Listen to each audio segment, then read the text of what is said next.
Viewers, today I like to discuss on fatal viral diseases of dog. You know, there are a number of viruses which may be responsible for fatality of canine population. So I am going to discuss some of the viruses which are responsible for fatality in dog. One of the important viral disease which probably every dog owners know, every practitioner knows, that is known as canine distemper. Canine distemper is very rampant disease and everybody is apprehensive about this disease.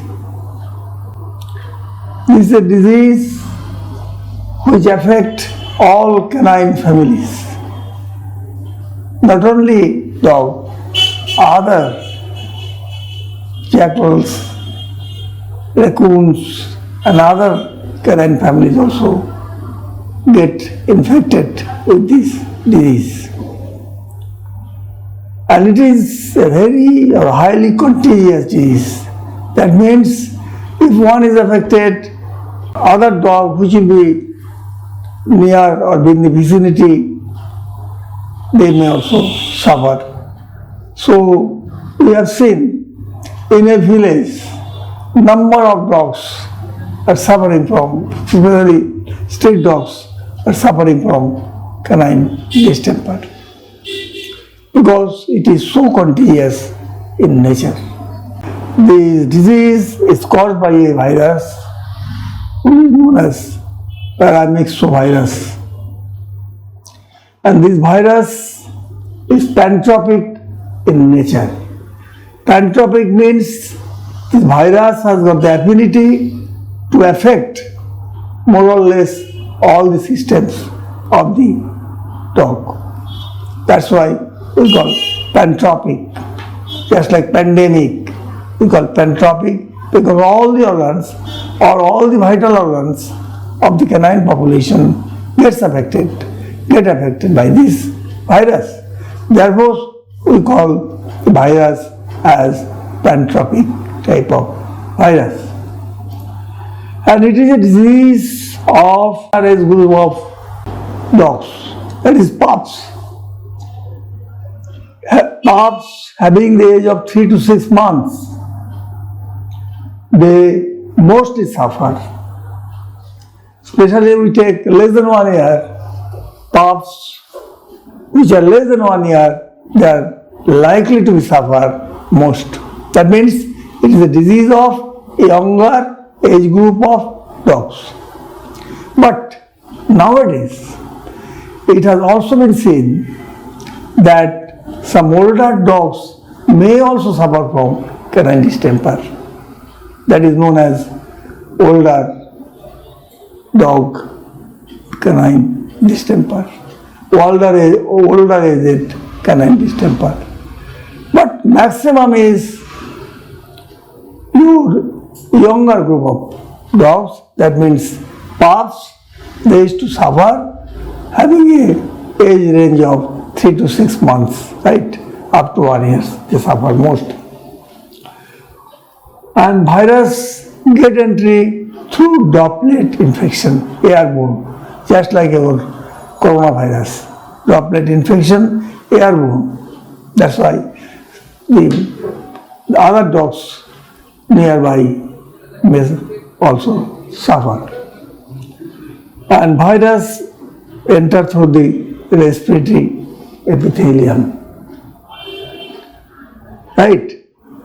When the virus attacks or attraction takes place, then this virus paves the way for the other bacteria to infect. So there is superimposed bacterial infection because we know the virus does not remain for a long time in the body. After sometimes, some 3 days, 7 days, 14 days, like that, they After attacking, they recede and they pave the way for the bacteria to come up. And so there is superimposed bacterial infection, as a result of which the clinical manifestations are more exaggerated. And of which most important bacteria is Bordetella bronchiseptica, which affects the respiratory passage, and this also causes kennel cough in dog, and Salmonella, which causes gastroenteritis or enteritis in dog. If you take the canine distemper as a whole, the manifestations are either mild infection with favorable response.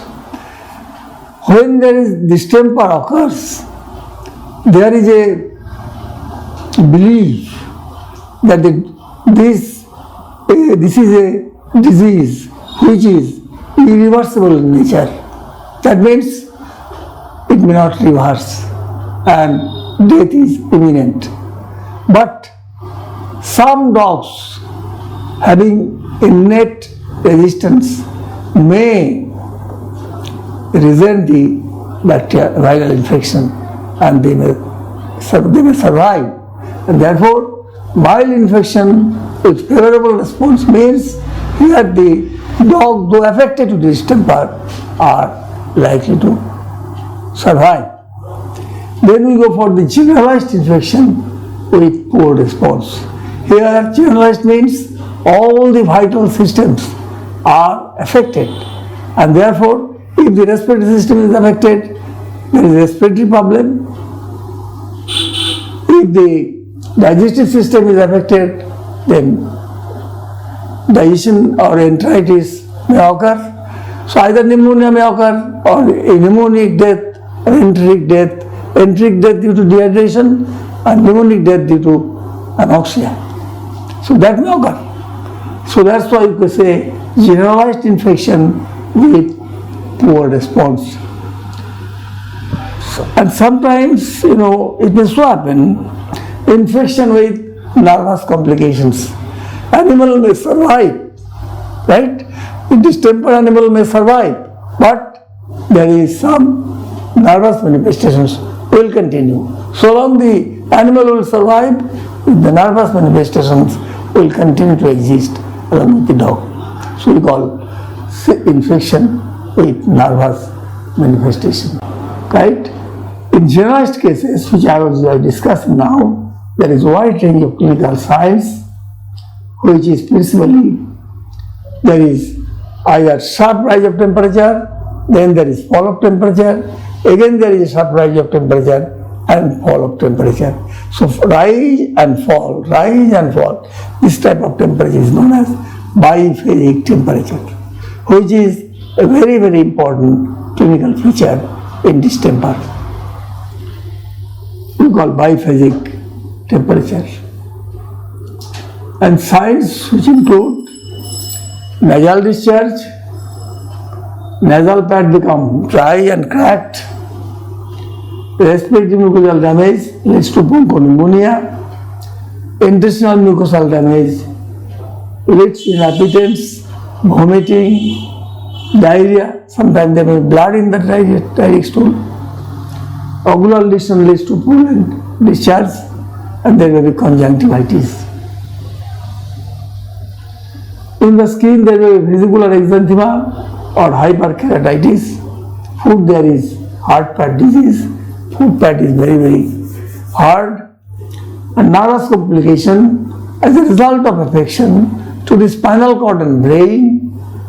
And the brain damage leads to various type of nervous manifestation, of which one of the sequelae is chorea.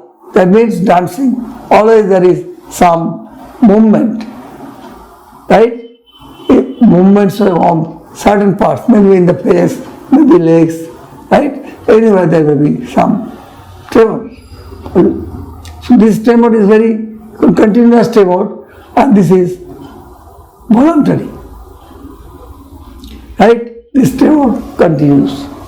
If I discuss about the distemper or if you want to summarize the distemper, I can say that this is a disease. You start from the mouth. You look at the mouth. That means you see the nose become cracked, hard, dry, right? And then the nasal discharge also. Then you come to the leg. That means starting from mouth means head up to the leg extremities. There is hard pad disease. That means pad becomes very hard and cracked, and it becomes very difficult for the animal to walk in rough surfaces due to hard pad disease. And if you measure signs, it leads to the lungs, leading to bronchopneumonia, and in the intestine it causes your enteritis. So more or less all the same. Nervous system sequel to which is chorea. Chorea is a dancing. That means dog continues to dance, but it may survive. So this is in a short, this is about distemper. So this is a paramyxovirus virus, therefore it affects all the systems, or more or less all the systems of the body, and there is very, very susceptible. Even I tell you, if a man comes to the distemper, near to a distemper case, the man may carry the infection through its mites, means trace, body, etc. That's why once a distemper has occurred in any house, it is better that the man who is nursing the animal should change his clothes and take shower. Prevention is better than cure. That maxim holds good in case of distemper disease.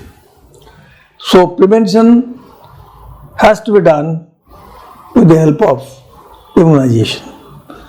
Immunization means vaccination. So since it is a disease of younger age group of animals, so we can give a vaccine in a very early days, means 1.5 year of age, we call puppy DP vaccine. After that, we can go for the first vaccine in 7 to 9 weeks of age, and second vaccine at 12 to 14 weeks of age. That means early age, one has to give the vaccination.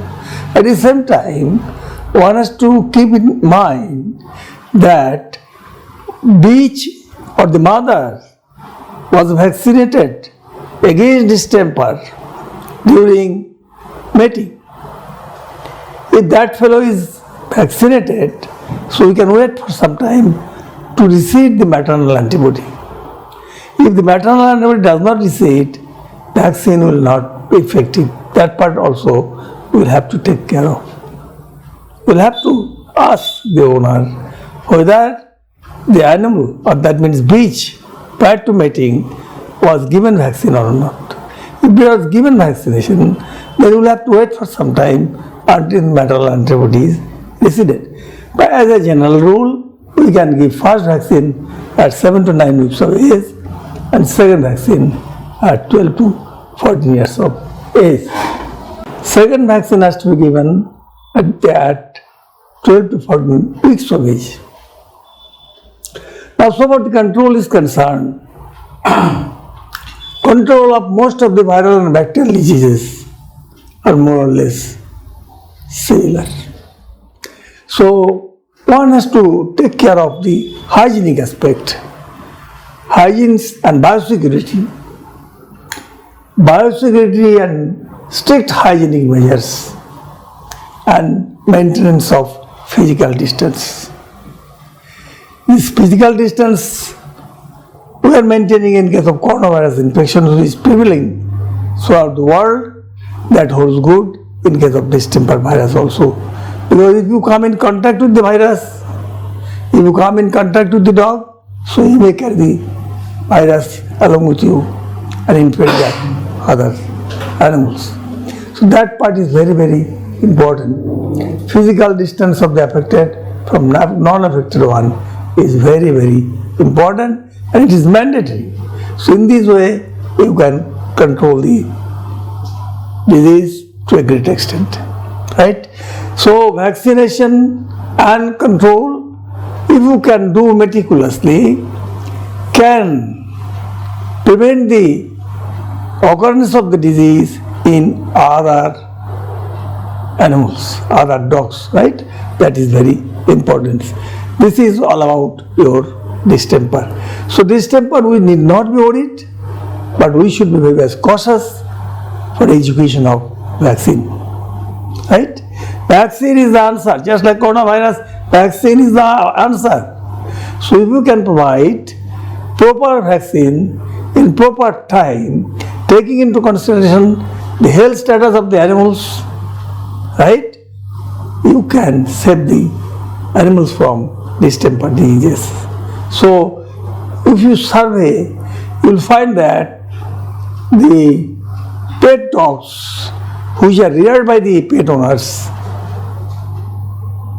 seldom suffer from distemper because they used to take vaccine in right time. Thank you. PetPal vision চ্যানেলটি মূলত animal লাভার্সদের জন্য তৈরি করা হয়েছে, সমাজের পশুপ্রেমী মানুষদের সম্বন্ধে জানতে এবং তাদের সেবা ও ভালোবাসার ভাবাবেগকে সম্মান জানাতেই আমাদের এই উদ্যোগ। যদি আপনাদের আমাদের এই চ্যানেলটি ভালো লাগে তাহলে সাবস্ক্রাইব করুন এবং শেয়ার করুন।